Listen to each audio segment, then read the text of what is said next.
Friends, today I am going to discuss about the compounding of offences under FEMA, Foreign Exchange Management Act.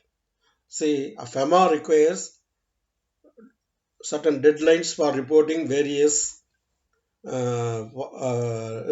various forms like FC-GPR, then FLA, then allotment of shares, pricing guidelines. These are all have to be filed within certain period. If the company receiving FDI or company having liaison office, project office in India, or company is having ECB, external commercial borrowings, has to report certain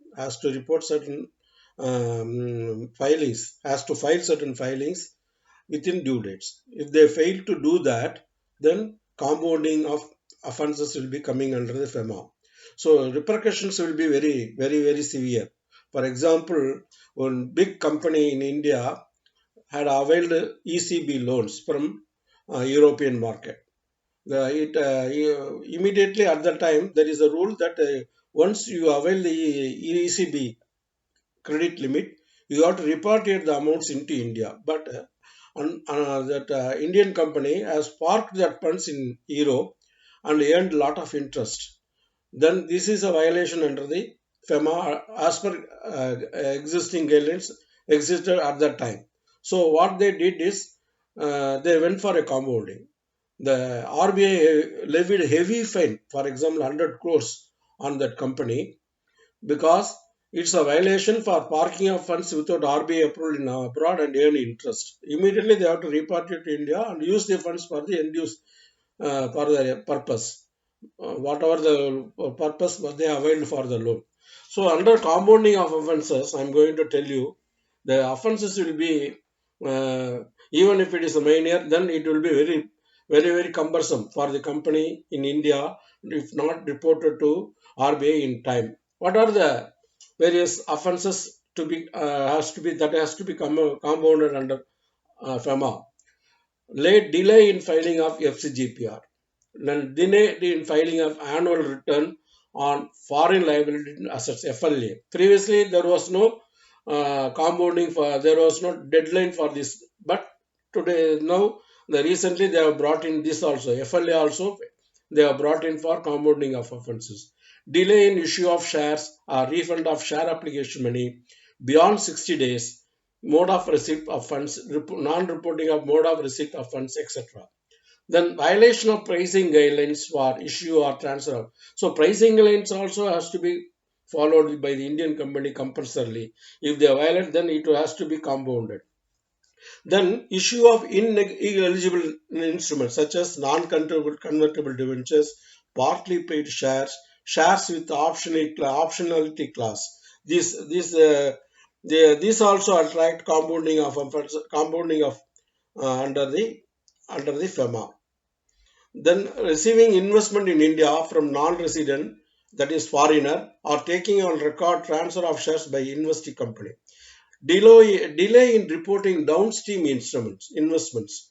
Suppose if a company receives foreign investment, then it reinvests into the subsidiaries. Then if there is a delay in downstream, then it has to be compounded.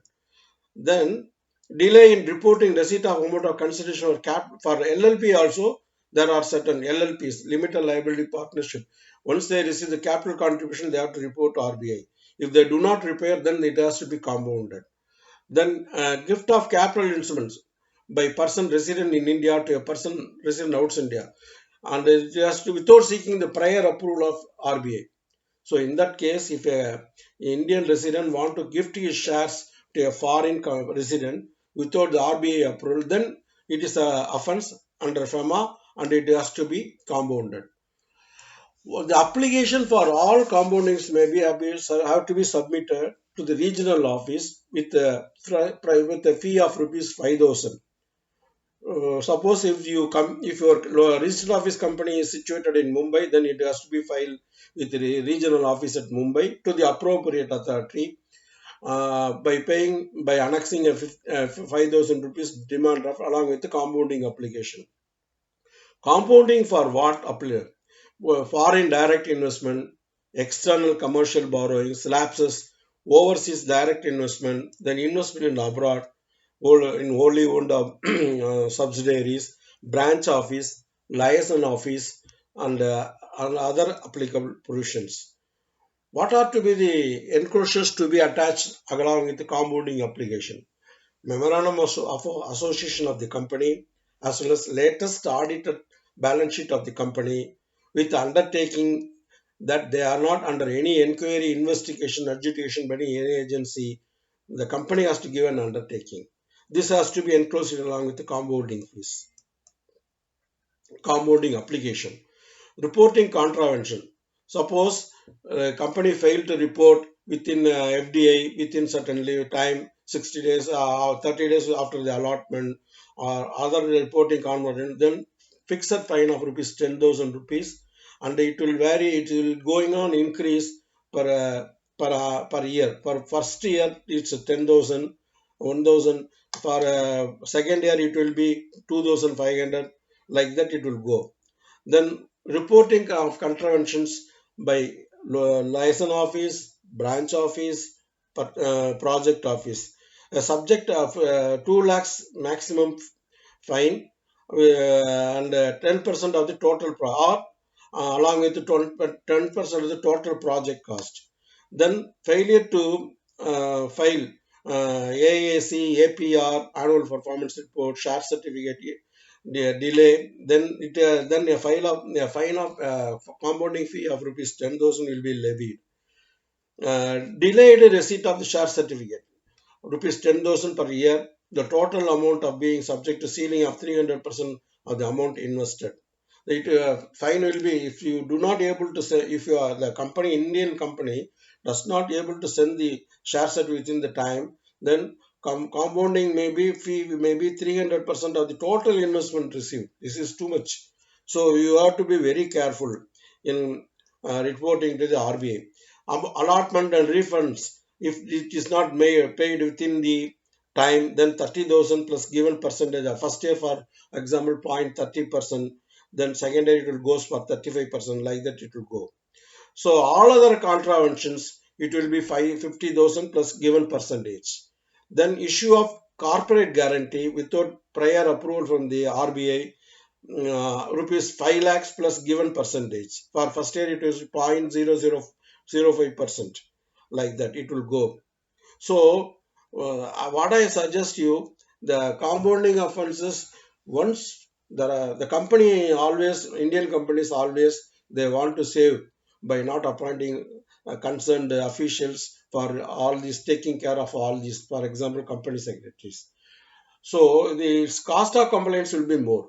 If you want, do not, the company, Indian company do not want to appoint a company secretary to care of all this reporting, then penalty will be high. Whatever the salary you are going to give to the company secretary, it will be very far less as compared to the penalty you are going to pay to the RBI. So compliance is always saving you, saving the company. That's why I request you, all the Indian companies, to appoint responsible persons like company secretaries and to report to RBI within time, so to save the compliance cost. This is my request. Thank you for seeing my video, and I request you to subscribe my YouTube channel, so that all my updates on the various FEMA law, corporate laws, insolvency laws, other laws will be coming to you home. Thank you very much.